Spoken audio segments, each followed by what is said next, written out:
Jim Duncan with Nest Realty here in Charlottesville, Virginia. Sitting here with Greg Slater. Yep, I'm with Nest Realty as well. Let's talk about the market a little bit. It's always a fun topic. What are the headlines you see out there for national trends and all the conversations you're having for that was kind of going on the highest level?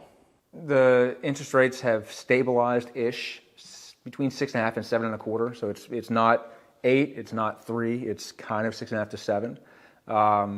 Nationally, I saw a headline the other day that said that nationally inventory is up about 18%, which kind of made me want to beat my head against the wall because we are not seeing that in Charlottesville, Albemarle, Central Virginia. It's just not here. I sent the video to a friend and he said, I can't get the energy to watch that because that's not what we're seeing in Charlottesville. Right now, early March 2024, inventory is very low as it has been for years.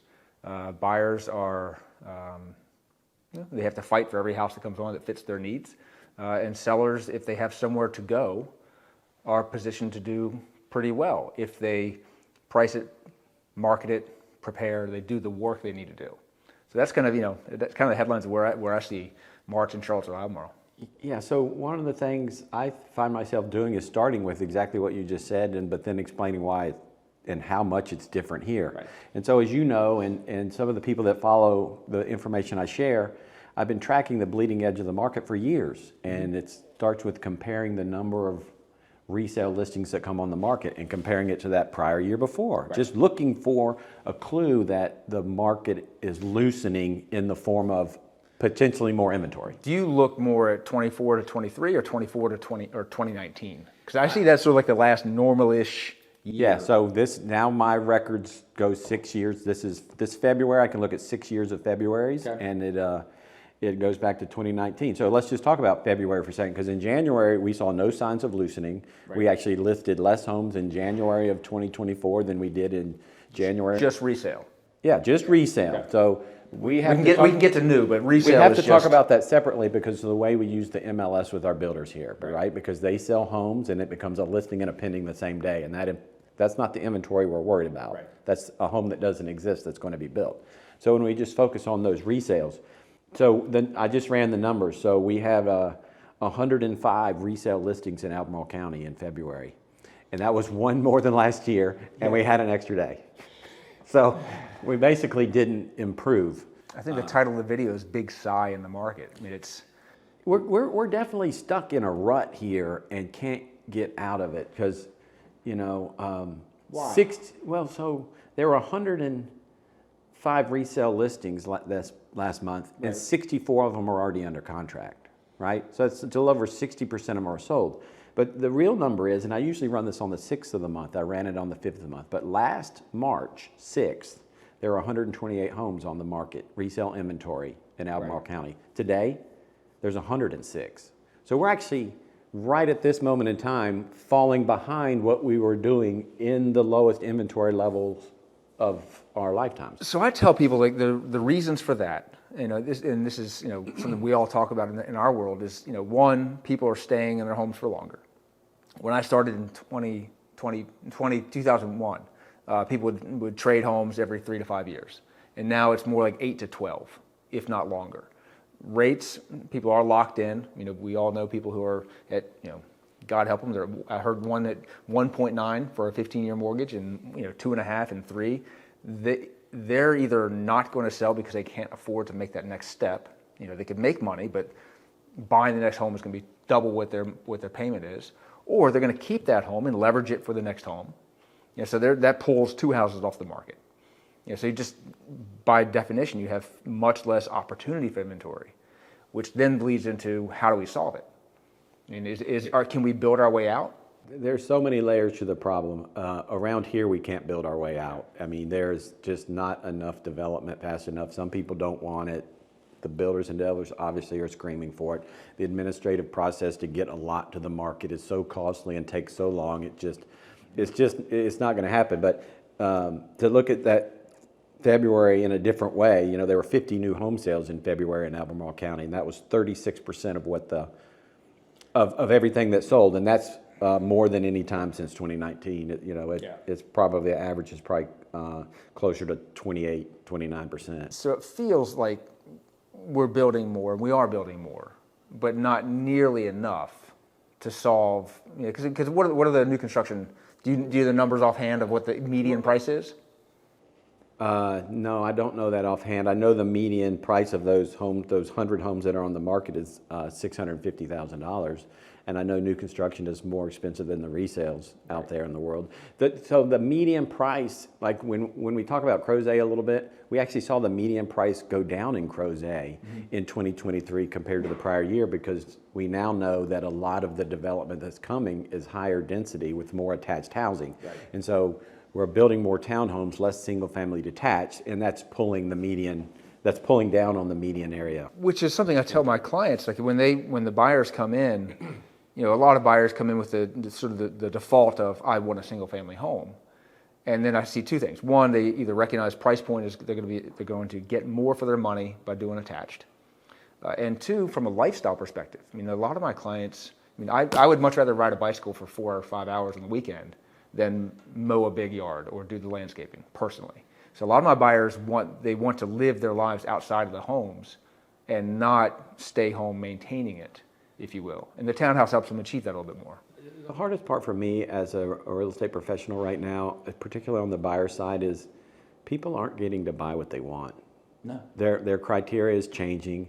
And one of the examples I give is seeing clients that I know that are primarily interested in main level living for the later stages of their life. Maybe they're moving here to be near their grandkids, or they're retired and this is where they just want to live, and they're thinking for that home for the very long term.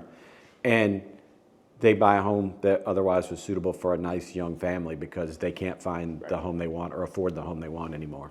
So I was talking to a client the other day about sort of along those lines. And they're in the, I'm 48 now, so I'm getting into the later stages of my life, but they're similar, age brackets.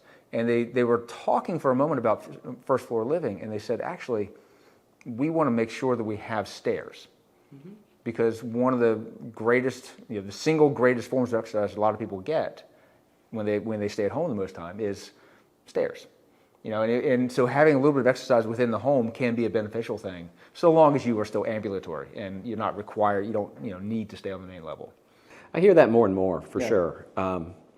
The other thing about this market is it's starting to have a feel for me.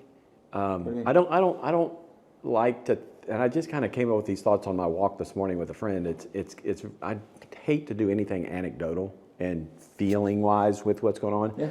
But as I go through this is usually the launching pad of the year, right? January, February, March, we're ramping up, we're feeling it get busier, we're feeling what the market's gonna feel like. The feeling to me this year is that we're just kind of running out of buyers who can tolerate what's happening with interest rates and prices. It's not showing in the data, but the level of activity around these 64 sales is lower than it was last year, in my opinion, except for isolated incidences. Well, it's hard. I should take on that. To sort of diverge for a moment, I had a client recently, and it was the first time I've had it articulated to me, knowing that a lot of my buyers are feeling this, and a lot of my sellers, because the sellers want to sell, but they don't have that next step.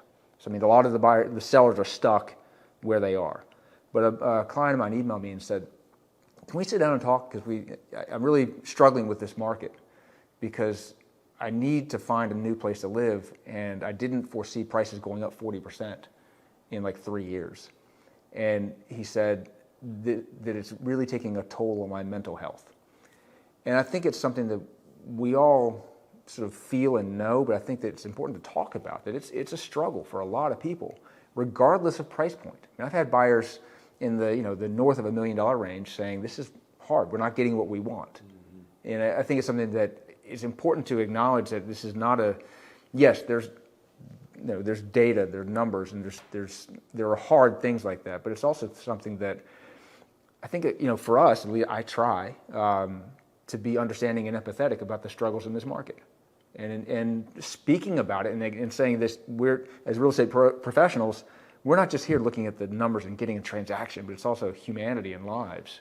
And I think that it's important for us to acknowledge, and also for people watching to say, we are feeling individuals that recognize that there's a lot of profit for a lot of sellers, but there's a lot of struggle across all price points. in the Charlottesville area, and it's a worldwide phenomenon. So it's not just us, which doesn't help. It's not. I find myself walking that fine line of giving the advice they need to hear to set expectations, but at the same time coaching them and giving them enough optimism to know that we can be successful. Yeah. It's just going to be harder than we think. Yeah. Which, again, as I've said for years now, is that we will find a house.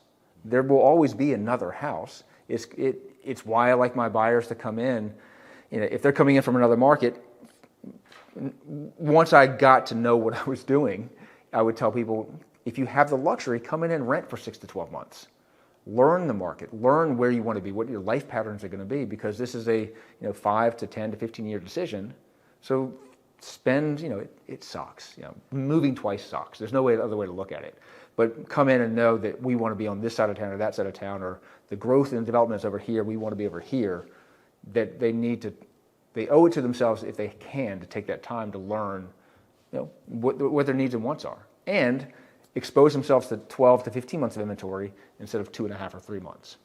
To summarize this, what we're talking about here is, we have a lot of experience studying this data, and we're trying to know when there's any conditions changing or trends developing that will change the advice we're giving our clients. That's what we do every day. Yeah. But at the same time, we live this market through our clients to gain the experience to help guide them and coach them through that decision making. And there's no perfect way to do it, but talking about carrying the emotional side of this for your clients, I think that's what most really good agents do, because it's impossible not to, because it's relationship building and it's being in a part of a very personal decision for people in their lifetimes, which is housing, their home. A client of mine said years and years ago that move is a 4-letter word.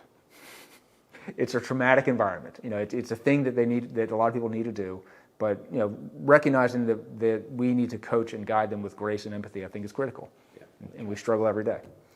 I'm Jim Duncan with Nest Realty, 434-242-7140. And I'm Greg Slater with Nest Realty, 434-981-6655. We give out our cell numbers because we answer our phones and we like to talk. Well said.